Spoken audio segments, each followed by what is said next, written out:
A 17-year-old girl who has never held a sword walks into a room full of France's most decorated military commanders. She tells them they've been doing it wrong. Not as a joke. Not as a stunt. She means it, and somehow they listen. That's the question this entire story is built around. To understand Joan of Arc, you have to understand the France she was born into in 1412. Not the romantic version, the real one. The 100 Years' War has been grinding for 75 years. 75 years of soldiers, famine, burned villages, and a country that has basically stopped functioning. English forces control the north.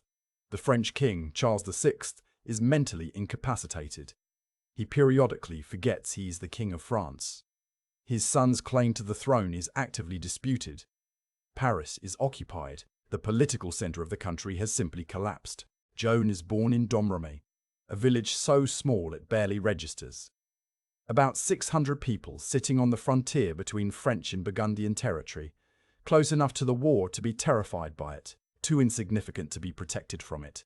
Raiders burn neighboring villages. Her world is defined by a war nobody is winning. Joan says she begins hearing voices at age 13. She identifies them as Saint Michael, Saint Catherine, and Saint Margaret. The message is specific and completely insane.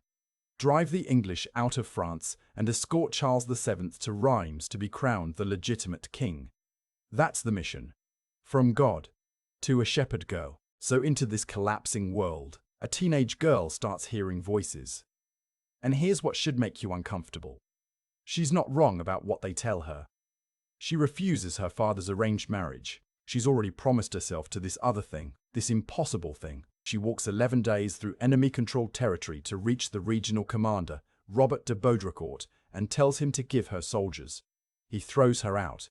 Literally. She comes back. Think about that. She walks through a war zone, gets rejected, walks back, and tries again. That's not faith. That's a force of nature. From the outside, this looks completely unhinged. A teenage peasant girl with no military rank, no political connections, and no credentials beyond absolute certainty.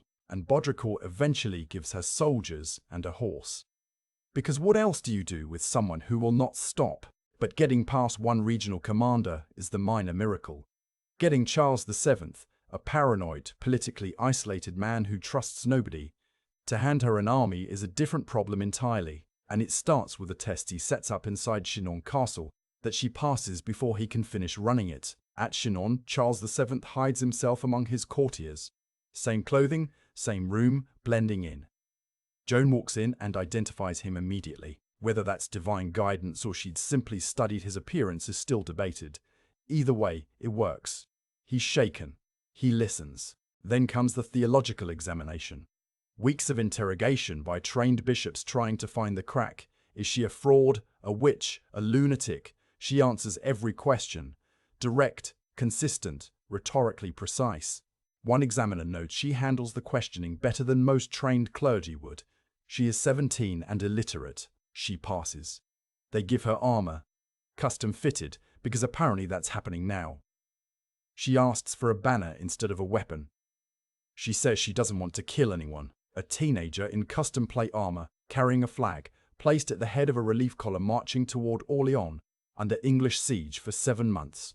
The military establishment expects her to be a mascot, a symbol, a morale prop. The French commanders at Orléans have a careful, conservative plan. Avoid the heavily fortified English boulevards. Probe the edges.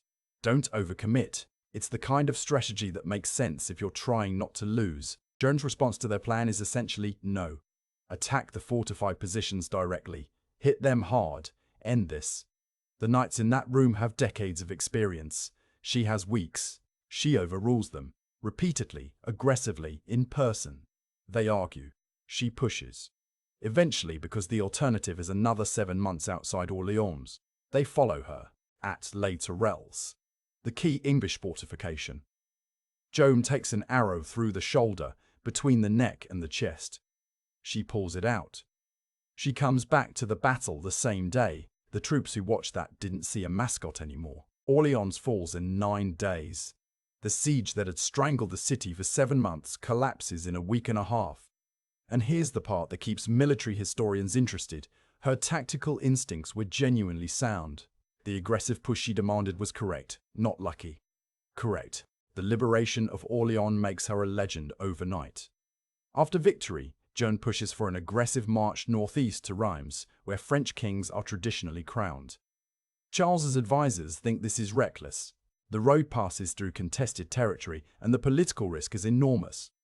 Joan thinks the window is now. She's right again. The Loire campaign cuts through English-held territory faster than anyone predicted, town after town. July 1429. Charles VII is crowned at Reims Cathedral with Joan standing beside him, holding her banner. She has done the impossible thing.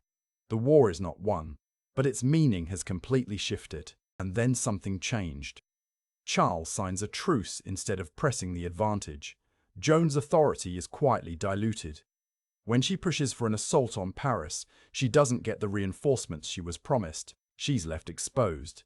The king she crowned is now managing her, not following her. In May 1430, during a skirmish at Compiègne, the gate closes behind her too early.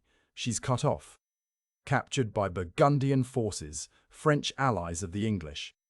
What happens next is not a military story anymore. It's a courtroom story, and it's one of the most legally corrupt proceedings in medieval history. The English buy Joan from the Burgundians for 10,000 livres, the price of a prince.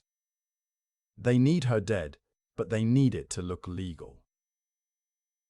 Executing a war hero by military decree makes her a martyr, so they construct a heresy trial. And they need the paperwork to hold. The trial is run by Bishop Cauchon, a man whose entire career is built on English political support. A conflict of interest so naked that even by 15th century standards, it's remarkable. Joan is held in an English military prison, not a church prison, which canon law explicitly required. The fix is already in. She is questioned without an advocate, without counsel. In Latin she doesn't speak, by 60 trained theologians. They question her for weeks looking for the crack. She gives them very little. Modern legal scholars don't call this trial unjust. They call it technically fraudulent. There's a difference, and it matters. The charge that finally sticks is wearing men's clothing. And even that, Cauchon alters the documentation after the fact to make it land. She's 19 years old, alone in chains, surrounded by enemies. And she still almost outmaneuvers them. Almost. Under extreme duress, Joan signs an abjuration, a recantation she likely doesn't fully understand. In Latin she cannot read. She's told she'll be transferred to a church prison. She is not. 4 days later, she's found wearing men's clothing again. Whether she chose to or was set up is still debated. The English commander orders her ashes thrown into the Seine. Every scrap. No relics. No grave. Because even dead, they are afraid of what she could become. Think about what that tells you about what they thought of her when she was alive. 25 years later, Charles VII orders a retrial. The man she crowned. The king she saved. Who negotiated a truce while she sat in prison. In 1456, every single charge is officially annulled. The church declares the original trial corrupt and fraudulent. Bishop Cauchon, who burned her as a heretic, is the one history names as the guilty party. The institution that killed her rehabilitates her. She wasn't convicted because they believed she was guilty. She was convicted because she had become politically inconvenient to a king who no longer needed her. The voices, the visions, the heresy, none of it mattered. The politics did. We started with an impossible image. A teenage farm girl walking into a room full of armored knights and making them listen. The answer has nothing to do with magic or divine intervention or military genius alone. It's simpler and stranger than that. She was the only person in the room who was not calculating what she had to lose. Every commander, every bishop, every king around her was running the same math. What does this cost me? What do I gain? How do I survive this politically? Joan wasn't running that math. She was just trying to finish the thing.